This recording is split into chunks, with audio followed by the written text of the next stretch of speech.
할렐루야. 주 예수의 은혜와 평강이 있을지어다.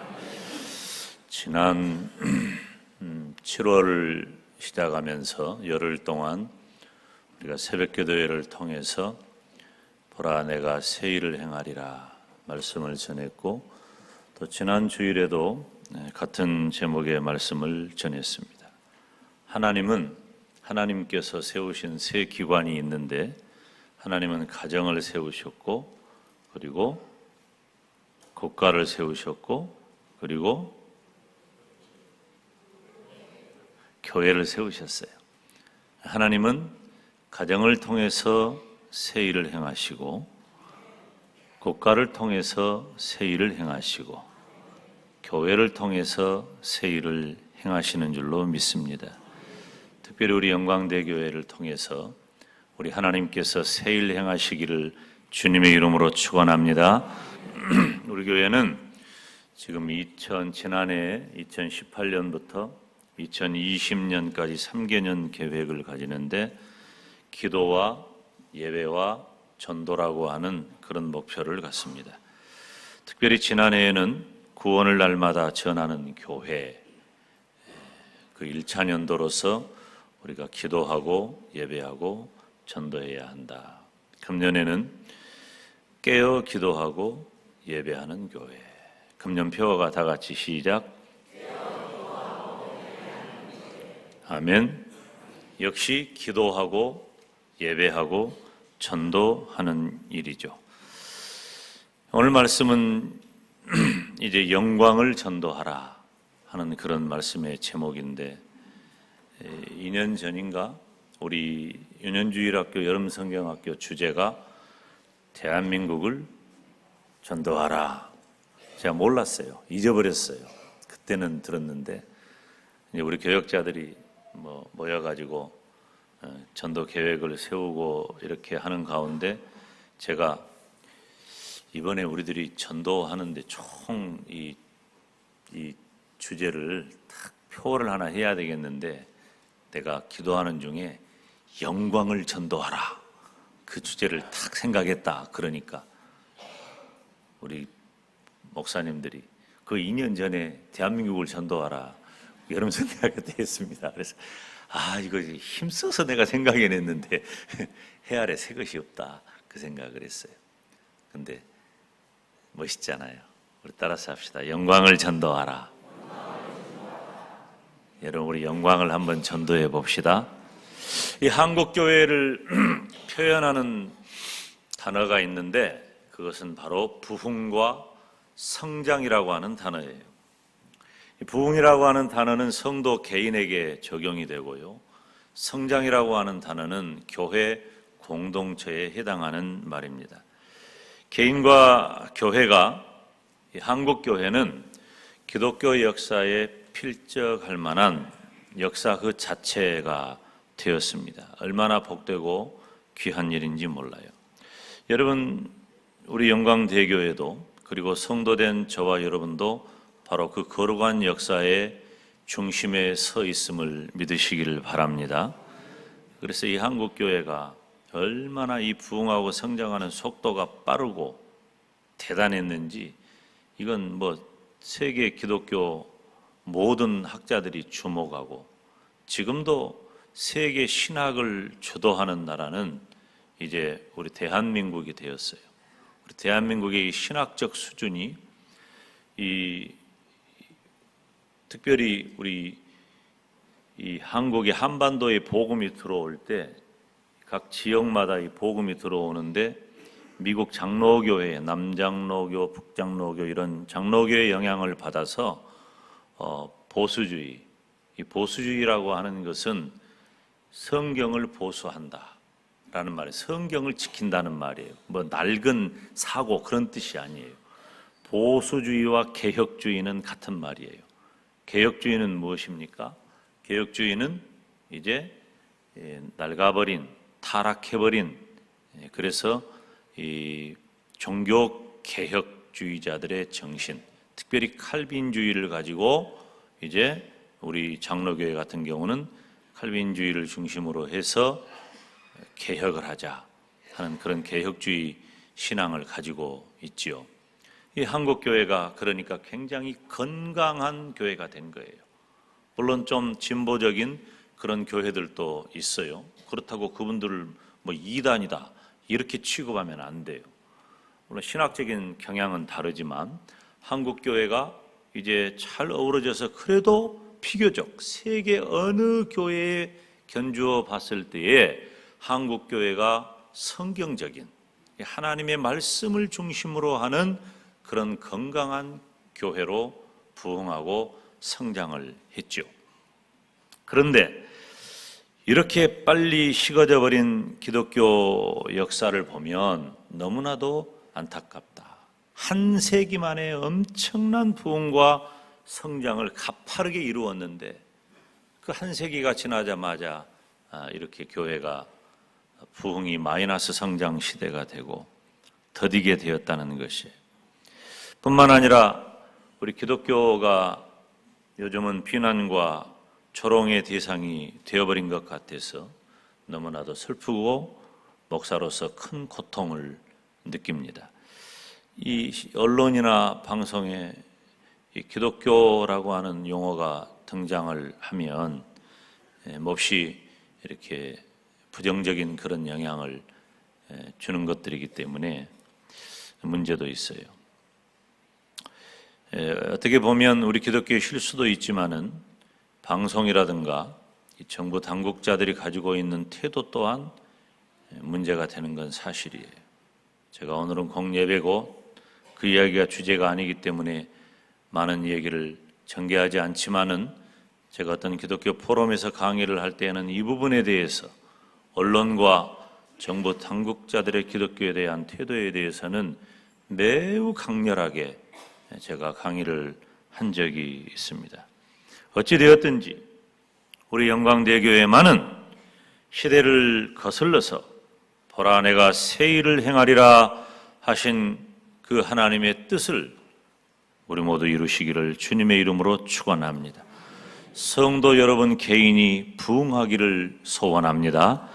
또 우리 영광대교회는 부흥하고 성장하기를 주님의 이름으로 축원합니다. 이 부흥이라는 단어는 개인적인 단어예요. 우리가 부흥한다라는 단어의 원래 의미는 이 망해버린 것을 다시 흥하게 하는 거예요. 쇠해버린 것을 일어나게 하는 거예요. 쪼그라든 것을 다시 활짝 펴게 만드는 것. 이 부흥이라는 단어의 의미입니다. 원어적 의미예요. 그러니까 이것은 부흥은 개인적인, 개인이 부흥하는 거예요. 심령이 깨어나고 우리가 잠자던 영혼이 깨어나고 아멘. 그래서 성령으로 충만한 삶을 사는 것이 바로 부흥이라는 거죠. 교회는 공동체이기 때문에 부흥과 성장이에요. 그러니까 개인의 부흥은 어디에 있냐면은 기도와 예배에 있어요. 여러분, 기도 생활과 예배 생활을 보면은 그 성도의 영적 상태를 알 수 있어요. 기도하는 태도, 예배드리는 태도를 보면 그 성도가 가지고 있는 영적인 상태가 그대로 보여요. 예배를 드리는 자세, 또 예배에 나올 때 준비하는 자세, 우리가 몸도 마음도 물질도 다 어떻게 준비해서 하나님 앞에 나오느냐, 그것이 개인의 영적 상태예요. 중요합니다. 여러분이 여러분 스스로를 점검해 보세요. 어떻게 예배를 준비하고 또 예배를 어떻게 드리고 있고, 그리고 예배 드리기 위해서 우리가 거룩한 주일을 어떻게 준비하고 있는지 우리 자신을 점검해 봐야 돼요. 기도와 예배에 있습니다. 교회의 부흥과 성장은 전도에 있는 것입니다.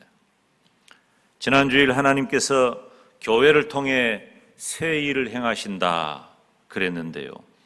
우리 영광대교회를 통해서 이 시대에 새 일 행하시기를 주님의 이름으로 축원합니다. 영광을 전도하라. 하나님께서 이 시대에 저와 여러분에게 우리 영광대교회에 주신 사명인 줄로 믿습니다. 우리 영광도성은 역사가 오래된 곳이에요. 그리고 역사가 오래된 만큼 우상이 많은 곳입니다. 우리나라는 유서가 깊은 곳일수록 우상이 지배적이에요. 특별히 우리 지역은 여러 가지 종교 우상이 많은 곳입니다. 그래서 예수 그리스도의 복음이 뿌리 내리기가 쉽지 않은 곳인데 우리 영광 지역에 많게는 1만 성도를 하나님이 허락하셨으니 이것이 큰 축복인 줄로 믿습니다. 그런데 아직도 죽어가는 영혼이 있어요. 그 중에는 우리의 부모님도 있고 자녀손들도 있고 그 중에는 우리의 일가 친척도 있고 직장 동료들도 있어요. 그 중에는 가까운 친구들도 있고 이웃도 있어요. 그들이 예수님을 믿지 않아서 지옥으로 가고 있어요. 틀림없이 지옥에 갈 거예요. 예수님을 안 믿으니까. 그런데 우리는 예수님을 믿지 않고 지옥 갈 수밖에 없는 그분들을 바라보면서 내 마음이 아무렇지도 않다면 우리는 예수 그리스도의 복음을 가진 자로서 저갑하지 않다. 믿음의 사람은 달라야 한다는 것입니다. 어떻게 우리는 영광을 전도할 것인가? 첫째, 우리는 기도와 예배에 힘써야 합니다. 왜냐하면 개인의 부흥이 먼저 있어야 하기 때문입니다. 개인의 부흥은 기도와 예배 생활에 있습니다. 부흥은 말씀드렸듯이 쇠하였던 것이 다시 일어나는 것이에요. 부흥은 교회 공동체의 주요한 관심사이기도 하지만 진정한 부흥은 개인에게서 시작되는 것입니다. 여러분, 성도들에게 가장 중요한 게 뭘까요? 영적인 회복입니다. 내가 영적으로 잠들어 있지 않고 영적으로 시험 들어 있지 않고 영적으로 내가 회복해서 성령으로 충만한 삶을 살아가는 것은 성도로서 얼마나 중요한 일인지 모릅니다. 성도의 부흥은, 성도의 영적 회복은 기도와 예배를 통해서 이루어지는 거예요. 여러분, 기도하지 않고 하나님을 온전히 예배하지 않으면서 우리가 영적으로 부흥할 수 있다? 그것은 꿈 같은 얘기예요. 있을 수 없어요. 사무엘상 12장 21절로 24절에 보면은 헛된 것을 쫓지 말아라. 그리고 기도하기를 쉬는 죄를 범치 말라 그랬어요. 기도하는 것을 쉬는 것이 죄라는 거예요. 사랑하는 여러분, 성도된 저와 여러분은 열심히 기도해야 할 줄로 믿습니다. 기도하시기를 바랍니다. 기도할 때 개인의 영적 회복이 이루어지기 때문이에요. 여러분, 저는 예수님을 믿으면서부터 항상 제 마음 가운데 늘 질문을 해요. 무엇인가를 할 때, 무언가를 목표할 때, 무언가를 계획할 때 질문을 해요. 기도했는가? 내가 기도했는가? 내 인생에 철칙이 있다면 기도보다 말씀보다 앞서지 말자. 설교가 그래요. 설교가 말씀보다 앞서지 말자. 말씀이 가는 데까지 가고 말씀이 멈추는 데서 멈추자. 이 금목사 설교는 그거예요. 막 학문 자랑하고 지식 자랑하고 정보 자랑하고 지금 시대가 어떠니까 뭐 이래야 하고 막 지금 4차 산업혁명이 이러니까 여러분, 제가 그 일의 전문가도 아닐 뿐더러 전문가가 아니라 할지라도 제가 많이 공부합니다. 그렇지만 설교는 하나님의 말씀을 전하는 시간이에요. 그런 모든 시대를 하나님의 말씀으로 어떻게 대처할까? 그 말씀이 가는 곳까지 가는 거예요. 여러분, 존 켈빈이 지금부터 600년 전에 종교개혁을 완성했는데 종교개혁을 할 때 마틴 루터나 존 켈빈이나 그 시대하고 지금하고는 때가 달라요. 마틴 루터가 말씀을 전하는 그 시대하고 이 김용대 목사가 말씀을 전하는 이 시대하고는 완전히 달라. 600년이에요. 600년. 그런데 그렇게 엄청난 500년인가? 500년. 간혹 그럴 수 있어요. 500년 차이가 나. 그러면 500년 전하고 500년 후하고 시대적으로 문화적으로 환경적으로 얼마나 다릅니까? 그런데 동일한 말씀을 가지고 전해요. 동일한 말씀으로 전하는데 똑같이 하나님께서 역사하신다는 사실이에요. 학문의 정도가 다르고 환경의 정도가 다르다 할지라도 하나님의 말씀은 역사하는 힘이 많은 줄로 믿습니다. 우리가 하나님 앞에 구하는 기도는 역사하는 힘이 많은 줄로 믿습니다. 그래서 우리는 기도해야 돼요. 지금 한국 교회가 기도가 많이 사라졌다 그래요. 초대교회는 어땠습니까?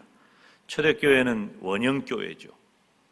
초대교회와 같은 교회를 꿈꿉니다. 모든 교회가.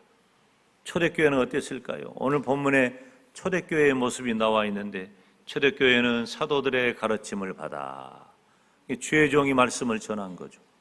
주의 종이 말씀을 전할 때에 성도들은 그 가르침을 따랐다는 거예요. 굉장히 중요한 얘기입니다. 그리고 떡을 떼며 기도하기를 전혀 힘쓰니라. 그들은 모이기를 힘썼어요. 날마다 모여서 하나님을 예배했습니다. 오늘 본문 2장 42절 말씀을 보면 저희가 사도의 가르침을 받아 서로 교제하며 떡을 떼며 기도하기를 전혀 힘쓰니라. 뭐 됐어요? 기도하기를 힘썼고 예배하기를 힘썼다는 거예요. 2000년 전 초대교회도 기도와 예배예요. 기도와 예배. 그리고 2000년이 지난 이 시대에 우리 영광대교회가 목표해야 할 것은 기도와 예배인 줄로 믿습니다. 한국교회가 기도 소리가 사라지고 예배가 점점 약해져 가요. 심각한 문제입니다. 기도할 때도 저는 예수님을 믿으면서 그 하나님 앞에 기도하는데 그 기도할 때는요, 그때는 지금처럼 이렇게 환경이 좋지 않았죠. 지난 수요일 날 에어컨이 조금 문제가 있어가지고 여기서 도저히 예배를 드릴 수가 없어. 습하고. 그래서 이 1층에 가서 예배를 드렸는데 여러분 3, 40년 전에는 다 그랬어요. 그때는 밤중에 기도하고 싶어서 교회에 오면요, 우리 교회는 선풍기가 이런 선풍기가 아니야. 천장에 달린 거, 그 이쪽 큰 거 막 돌아가는 거, 그건데 내가 가서 기도한다고 그거 켤 수가 없잖아요. 또 켜지도 못하게. 어쩌다 한번 켜고 기도하니까 누가 와서 딱 꺼버리더라고. 기도를 하는데 불 꺼놓고 캄캄한 밤에 1시간이고 2시간이고 하나님 앞에 기도하면 덥지. 또 모기가 그냥 어떻게, 그 모기는 여러 사람 있어도 꼭 나만 물어. 모기가 많지. 땀을 뻘뻘 흘리고 눈물 흘리고 콧물 흘리고 막 범벅이 돼가지고 한두 시간 기도하고 나면은 사람 꼴이 말이 아니에요. 그래도 하나님 앞에 기도하면 내 마음이 그냥 기쁨이 충만하고 은혜가 충만하고 감사가 충만하고, 우리가 그때 기쁜 일도 없고 뭐 별로 감사할 일도 마땅치 않고 그런 시절이었어요. 가난하고 고독하고 배고프고 먹을 것이 없어 배고픈 시절이었어요. 아니 제가 그랬다니까. 제가 그랬는데도 하나님 앞에 기도하면 기쁨이 넘치고 감사가 넘치고 은혜가 넘쳤어요. 부족한 것이 없었어. 예배를 드릴 때에도 하나님을 찬송하는데 여러분 제가 음치였어요. 지금의 내가 아니요. 그때는. 근데 목소리는 커. 음은 다스리면서 목소리는 크니까 또 찬송을 얼마나 크게 부르든지 목청껏 불러요. 부르면은 옆에 있는 사람들이 다 나를 따라서 불러버려요. 그 이상하대. 옆에 사람들을 따라서 하더라고. 그래도 예배를 드리는데 나중에 하도 틀리니까 이렇게 쳐다봐서, 제가 찬양대 하기 시작해가지고 찬양대 악보도 볼 줄 모르면서 찬양대 했다니까요. 베이스를 하니까 베이스를 뭘 한 줄 몰라가지고 옆에 있는 소리를 들으면서 그대로 이렇게 했는데 나중에 보니까 악보를 이것 보고 하라 그러더라고. 근데 그게 아나 뭘 모르지. 악보도 볼 줄 몰라.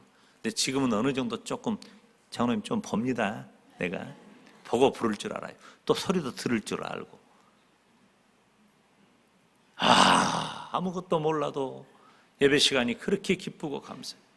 근데 지금 봐요, 한국교회. 기도 소리도 사라지고 지금 예배 없어지는 교회가 얼마나 많아요. 주일 밤 예배 없어지고 그 오후에 잠깐 모였다가 예배 드리고 끝나고, 그리고 오후 시간에 뭐 하는 거예요? 물론 이해는 합니다. 저는 성도 여러분들에게 미안한 마음이 커요. 목사로서 주일이라고 쉬지도 못하고, 좀 여러분이 쉬어야 내일부터 또 이 삶의 현장에 나갈 텐데 쉬지도 못하고 주일 밤까지 예배를 드리고 또 기관 활동하고 쉽지 않죠. 그래도 우리가 제도적으로라도 주일 밤 예배를 이렇게 해놓으면 우리가 주일 밤에 나와 하나님을 예배하잖아요. 거룩이 지키는 거예요. 거룩이 지키는 거. 사랑하는 여러분, 기도와 예배를 소중히 여기시기를 바랍니다. 기도에 힘쓰시기를 바랍니다. 예배에 힘쓰시기를 바랍니다. 우리가 전도하기 위해서는, 우리가 하나님께서 기뻐하시는 새 일을 행하기 위해서는 먼저 기도와 예배가 선행돼야 돼. 기도하지 않고 예배하지 않고 무엇을 할 수 있다는 생각은 버려요. 안 됩니다.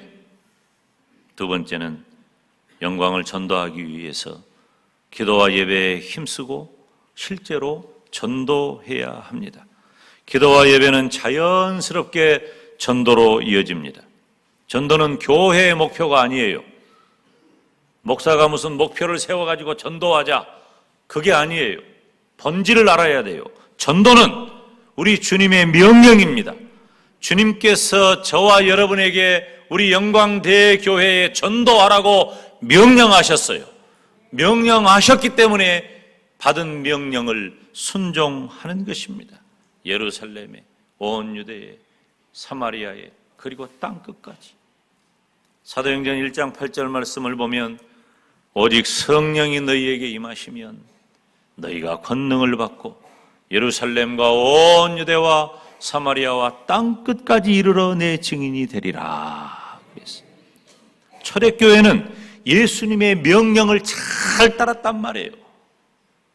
초대교회는 예수님의 명령대로, 예수님의 말씀대로 복음으로 시작해서 확장되었고 제자의 수가 많아졌어요. 그런데 지금은 예수님의 명령대로 하지 않아.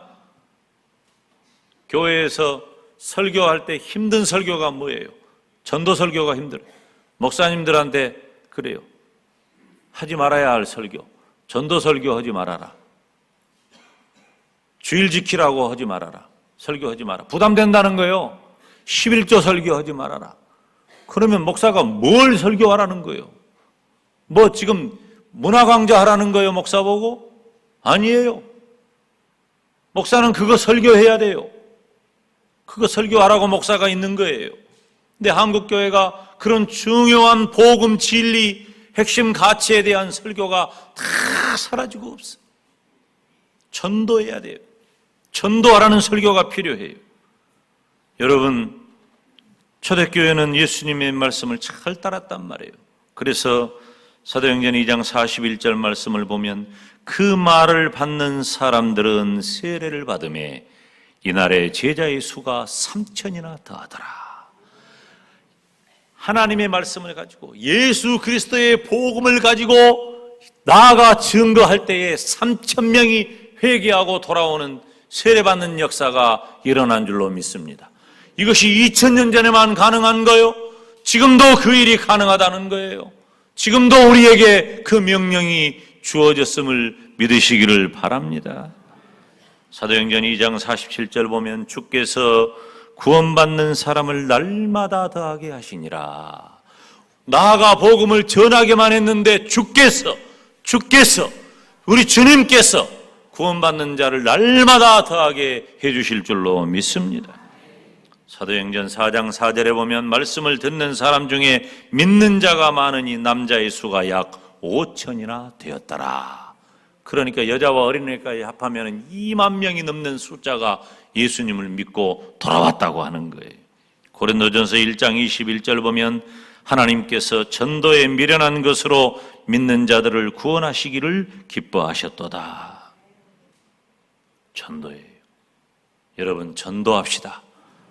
전도하시기를 바랍니다. 지금부터 우리가 4개월 정도 전도할 텐데 단계적으로 그리고 여러 가지 방향으로 전도를 계획하고 있어요. 이제 이 일을 잘 준비해서 우리 교회가 이제 한 4개월 정도 총력에서 개인적으로 그리고 교회적으로 공적으로 전도 운동을 할 터인데 아예 마음을 먹어야 돼요. 전도해야 되겠구나. 시작. 전도해야 되겠구나.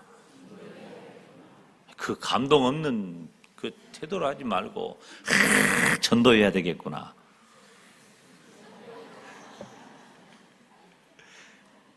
여러분, 전도합시다. 기도와 예배 생활을 하면 전도하게 돼 있어요. 제가 전도할 수 있도록 가르쳐 드릴 거예요. 앞으로 이렇게 합니다. 이렇게 해 주십시오. 그렇게 하면 열매가 있을 줄로 믿습니다. 한국교회는 마이너스 성장이라고 하는 단어를 사용한 지가 오래되었어요. 목사님들마다 만나면 힘들다고 해요. 교회마다 차이는 있지만 안 되는 것이 예배와 전도예요. 주의를 지키는 분들 힘들어요. 우리 교회 식구들 오늘 주일 지키기 위해서 일부 예배도 거의 이 정도는 아니지만 많이 왔고, 일부 예배가 너무 많아. 이거 원래 이 김 목사가 의도하는 바는 아니에요.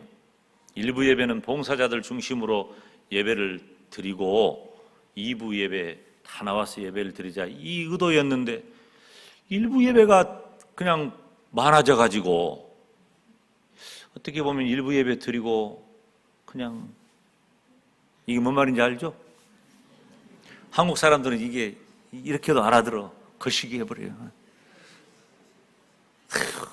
그러니까 일부 예배에 많이 나온 것은 감사하지만 조금 이렇게 좀 조마조마하는 면이 있어요.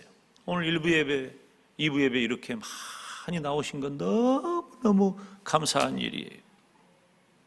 너무 감사해요. 예배와 전도에 힘쓰시기를 바랍니다. 경영학적으로 보면은 안 되는 것을 붙잡으면 안 된다 그래요. 그런데 이 벤처기업이라든가 이 혁신적인 사람들은요, 안 되는 것을 붙잡아 가지고 되게 하면 그런 것을 가리켜서 대박이라 그러더라고.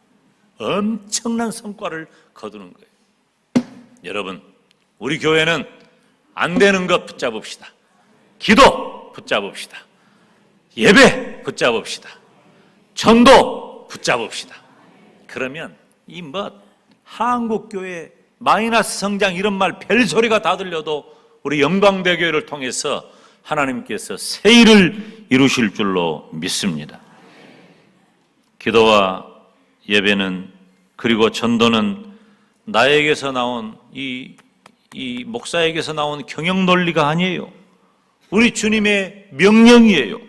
그렇기 때문에 이 땅의 교회와 성도를 향한 하나님의 뜻이기 때문에 우리가 그 일을 힘써야 할 줄로 믿습니다. 기도하기를 쉬지 않고 예배하기를 힘쓰면서 전도의 열매가 있는 우리 영광대교회가 되시기를 주님의 이름으로 축원합니다. 여러분, 주보의 맨 뒤에 보면 우리 교회 사명 선언문이 있어요. 맨 뒤에 보면 이거 계속 이제 예배 시간마다 같이 할 거예요. 우리 사명 선언문 읽읍시다. 시작. 우리의 사명은 잃어버린 영혼을 찾아 하나님을 섬기며 이웃을 사랑하는 공동체를 이루는 것이다. 아멘. 기도하겠습니다.